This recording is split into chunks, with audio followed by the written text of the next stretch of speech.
우리 구주를 기뻐해야 할 이유, 이런 제목으로 함께 하나님의 말씀을 나누겠습니다. 오늘 우리가 읽은 본문은 마리아가 엘리사벳을 만난 직후에 터뜨린 찬양입니다. 그가 하나님 앞에 이 찬양을 올려드렸는데, 저는 예전부터 이 누가복음 1장이 참 어렵더라고요. 근데 이번에 저도 말씀을 보면서 하나씩 제가 어려워했던 거, 제가 이해가 잘 안 되면서도 굳이 해결하려고 안 했던 거, 이제 그런 것들을 위주로 말씀을 보고 있는데요. 엘리사벳을 만나러 가려고 막 빨리 일어나서 갔던 것도 이해가 안 됐었는데, 또 이해가 안 됐던 게 마리아가 불렀던 이 찬양이 그렇게 이해가 잘 안 되더라고요. 왜 갑자기 또 노래를 불렀을까? 근데 우리 오늘 두 분 권사님 나와 계시지만 너무 기쁘고 즐거울 때는 나도 모르게 노래가 흥얼거려질 때가 있죠. 저도 그럴 때가 있더라고요. 저도 모르게 노래가 저절로 흥얼흥얼 나올 때가 있더라고요. 그런데 이 마리아의 찬양이 지금 그런 거죠. 그런데 이 마리아가 지금 이 찬양을 부르면서 너무 기쁘고 즐거워서 이 찬양을 올려드리고 있지만, 실제 지금 이 찬양을 부르고 있는 마리아의 상황을 보면 그렇게 즐거워가지고 흥얼흥얼 노래를 부를 만한 상황이 아니라는 거예요. 상황을 보면 그래요. 그런데 마리아가 어떻게 자기가 지금 처해 있는 이 상황을 넘어서서 지금 47절 말씀에 보면 이렇게 고백하거든요. 내 마음이 하나님 내 구주를 기뻐하였음은, 이렇게 나옵니다.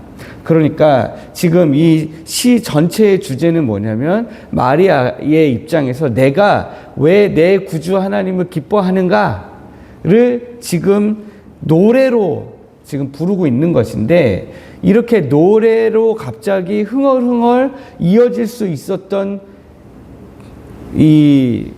그렇게 하게 만든 힘은 무엇이냐? 엘리사벳과의 만남이라는 거죠. 엘리사벳과 만나면서 엘리사벳과 서로 하나님께 주신 은혜를 나누면서 거기에서부터 힘을 얻어서 내 상황이 아니라 하나님을 보니까, 야, 내가 지금 상황을 보면 어려울 수도 있는 건 맞지만 하나님을 보니까 내가 기뻐할 수밖에 없구나 라고 그렇게 노래하게 된 거죠. 그래서 그런 상황 가운데서 마리아가 세 가지 제목을 가지고 주제로 하나님을 노래하고 하나님을 찬양하고 있습니다. 마리아는 상황이 아니라 하나님, 그러니까 믿음의 대상으로부터 기쁨의 이유를 찾고 있습니다. 47절 말씀을 보니까 아까 제가 말씀드렸지만 하나님 내 구주를 기뻐한다고 고백하면서 첫 번째로 기뻐하는 이유로 예를 드는 것이 그의 여종의 비천함을 돌보셨다라고 하면서 하나님의 돌보심을 지금 들고 있습니다. 세상은 비천한 마리아를 거들떠 보지도 않았죠. 나사렛 마을에, 나사렛이라고 하는 시골 마을에 살고 있는 한 약혼한 처녀를 세상에 누가 거들떠 보았겠어요. 그런데 우리 하나님만이 그를 돌보신 거죠. 마리아는 지금 상황도 사실 또 비천하죠. 아직 결혼한 것도 아닌데, 약혼만 했는데 나는 이제 임신할 거고, 임신이 이미 되었죠. 왜냐하면 엘리사벳의 집에 들어갈 때에 엘리사벳이 성령의 충만함을 받아서 뭐라고 이야기합니까? 42절 보니까 큰 소리로 불러 이르되 여자 중에 내가 복이 있으며 너의 태중의 아이도 복이 있도다 했으니까 이미 임신한 거예요. 이미 임신한 상태에서 아직 결혼도 안 하고 남자도 모르는데 임신은 했고, 그러니 비천하게 느껴질 수 있는 상황이지만 하나님이 나를 돌보고 계신다라고 하는 그 사실이 마리아로 하여금 하나님 앞에서 기뻐 찬양을 하게 만든 것이죠. 두 번째 이유는 하나님의 능력 때문입니다. 49절 말씀해 보니까 능하신 이가 큰 일을 내게 행하셨다, 그렇게 기록하고 있습니다. 마리아는 비천하고 무능력하지만 지금 상황을 바꿀 수 있는 건 아무것도 없어요. 마리아가 할 수 있는 것 자체가 아무것도 없습니다. 그러나 마리아를 지금 돌보시고 붙드시고 계신 하나님은 전능하십니다. 그래서 마리아는 내 힘은 지금 이제 내가 할 수 있는 건 더 이상 없지만 우리 하나님의 능력은 이제 시작되는 것을 알고 있기 때문에 기뻐할 수 있었다라고 하는 것입니다. 세 번째 이유는 하나님의 성품 때문인데요. 51절부터 53절 말씀을 보시면 그의 팔로 힘을 보이사 마음의 생각이 교만한 자들을 흩으셨고 권세 있는 자를 그 위에서 내리치셨으며 비천한 자를 높이셨고 줄이는 자를 좋은 것으로 배불리셨으며 부자는 빈손으로 보내셨도다. 우리가 알고 있는 상식과는 완전히 반대되는 것을 이야기하고 있습니다. 생각이 교만한 자들은 스스로 높다고 생각하는 사람들이잖아요. 하나님이 그런 사람들은 다 흩으십니다. 권세 있는 자는 힘이 있는 자인데 그 권세 있는 자를 하나님은 내리치시고요. 비천한 자는 높이십니다. 줄이는 자, 지금 먹을 것이 아무것도 없어서 지금 곤경에 있는 사람들은 하나님이 좋은 것으로 먹이고 배불리시고 부자들은 지금 당장 먹을 것이 많고 뭐가 자기 손에 다 있는 것 같지만 그 부자들은 하나님이 빈손으로 보내신다라고 하는 것입니다. 이 하나님은 마리아가 본 이 하나님은 역전의 하나님이십니다. 세상의 부조리한 질서를 다 뒤집어 엎으시고 결국에는 낮은 자의 눈물을 닦아주시는, 지금은 우리가 힘들고 어려운 가운데서 기도밖에 할 것이 없는 상황이지만 세상 사람들은 비웃죠. 기도해봐라. 돈이 나오나 밥이 나오나. 그런데 그 기도를 하나님 들으시고 모든 것을 역전시키신다라고 하는 것입니다. 마리아가 이토록 확신 있게 노래할 수 있었던 것은 마리아가 아는 전설 속에 한 여인이 있는 거죠. 이스라엘의 전설인 거죠. 전설로 내려오는, 그러나 성경에 있는 명백한 이스라엘 사람들 누구나 다 아는 그 사람의 어머니 이야기, 바로 사무엘상 2장에 나오는 한나의 기도입니다. 사무엘의 어머니 한나의 기도. 한나가 어떻게 기도했는지 이스라엘 여인이라면 다 알고 있어요. 한나는 자식이 없어 멸시당하고 성전에서 기도하고 있을 때에 제사장이 다가와서 술을 조금만 먹으라 하면서 술 취한 취급을 받았습니다.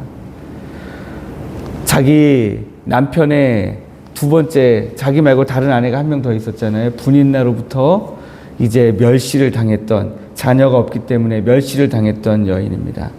그러나 하나님께서 그 한나의 눈물을 닦아주시고 사무엘을 주셨을 때 한나가 똑같이 마리아처럼 하나님 앞에 찬양의 시를 올려드리거든요. 그때에 한나가 부른 기도의 제목에도 이런 내용이 나옵니다. 여호와는 가난하기도 하시고 부하기도 하시고 낮추기도 하시고 높이기도 하시는도다. 오늘 우리가 읽었던 이 한나의 마리아의 기도와 같은 의미의 그런 찬양을 했던 것입니다. 자식 없는 서름에 울던 한나를 높이신 그 역전의 하나님이 오늘 나를 붙들고 나에게 내 인생 가운데 놀라운 일을 행하고 계시는구나. 그래서 결국에는 지금은 내 상황이 비천하고 내 상황이 지금 말도 안 되는 상황인 것 같은데 48절에 이 고백이 저는 마리아의 진짜 고백이라고 생각합니다. 보라, 이제 후로는 만세의 날을 복이 있다 일컬으리로다.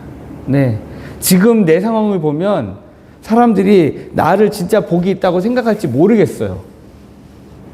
이건 말도 안 되는 상황인 거죠. 그러나 믿음의 눈으로 하나님을 바라보고 한나의 기도를 돌아보고 내가 엘리사벳과의 만남을 통해서 다시 영의 눈을 떠서 내 상황을 봤더니 분명히 이 상황 가운데 역사하신 하나님으로 말미암아 후로는 만세에 나를 복이 있는 여자다, 그렇게 사람들이 말할 것이다 라는 사실입니다. 그게 마리아의 믿음의 고백이었습니다. 오늘 우리도 마찬가지입니다. 힘겹게 기도하고 계시는 그 기도의 제목들, 우리를 정말 힘들게 하고 어렵게 하죠. 하나님 왜 이렇게 오랫동안 안 들어주시는가 하는 기도 제목도 있고, 하나님이 응답하신 기도의 제목도 있으실 겁니다. 우리가 그런 모든 상황 가운데서도 진짜로 기뻐해야 될 이유는 우리의 지금 현재 상태의 어려움이나 문제에 있지 않습니다. 비천한 나를, 미련하고 어리석고 연약한 나를 잊지 않고 돌보시는 하나님의 사랑, 그 내 삶 가운데에 놀라운 일을 시작하고 계시는 그 하나님의 능력, 그리고 결국에는 그 모든 것을 다, 그 모든 것이 합하여 선을 이루게 하실 하나님의 신실하심, 이것이 오늘 우리가 내 구주를 기뻐해야 될 가장 주된 이유가 될 것입니다. 상황을 보면 한숨이 나올 수도 있지만 우리 구주를 보면 기쁨이 솟아납니다. 그래서 오늘 우리 하나님으로 인하여 세상이 줄 수 없는 참된 기쁨을 회복하는 복된 하루 되시기를 우리 주님의 이름으로 축복하고 축복합니다.